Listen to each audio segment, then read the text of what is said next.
Selamat pagi teman-teman, perkenalkan nama saya Jessica Ayu Anjeli dengan NIM 191134110. Saya dari kelas 5A. Pada hari ini saya akan mempresentasikan tentang batik yang telah saya gambar. Batik ini diberi nama batik motif insang. Saya menggambar batik ini terinspirasi ketika pertama kali mendapatkan tugas batik. Saya langsung saja terfikirkan untuk membuat batik motif insang ini. Mengapa? Karena ketika dulu saya masih SMA, saya sering sekali melihat batik-batik dengan motif insang ini ketika saya berada di sekitar sekolah. Hal ini dikarenakan di tempat saya bersekolah terdapat banyak sekali toko-toko yang menjual cindramata ataupun oleh-oleh dengan motif batik insang. Biasanya toko yang menjual motif batik insang ini berjejer dari depan sekolah saya hingga jalan di sekitar sekolah saya.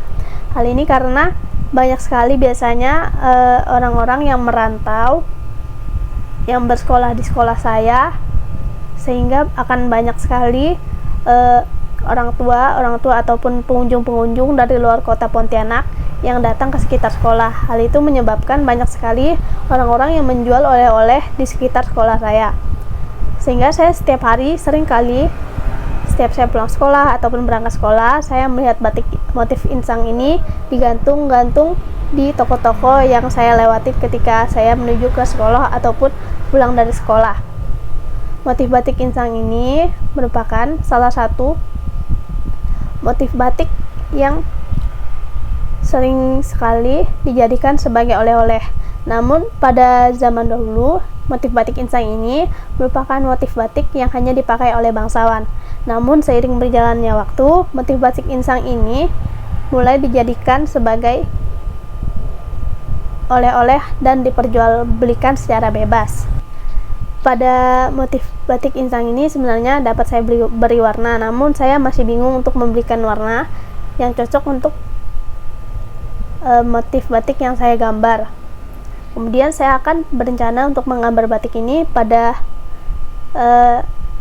syal, selendang ataupun taplak. Kain yang saya gunakan, saya masih memikirkan kain apa yang akan saya gunakan karena akan menyesuaikan dengan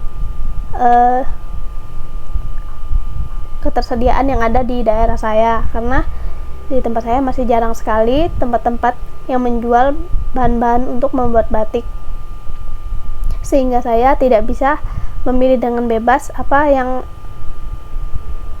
kain apa yang akan saya gunakan, karena untuk ongkir dari luar kota ke Kalimantan juga memakan biaya yang sangat besar, sehingga saya cukup berat untuk mengambil keputusan untuk memesan dari luar kota.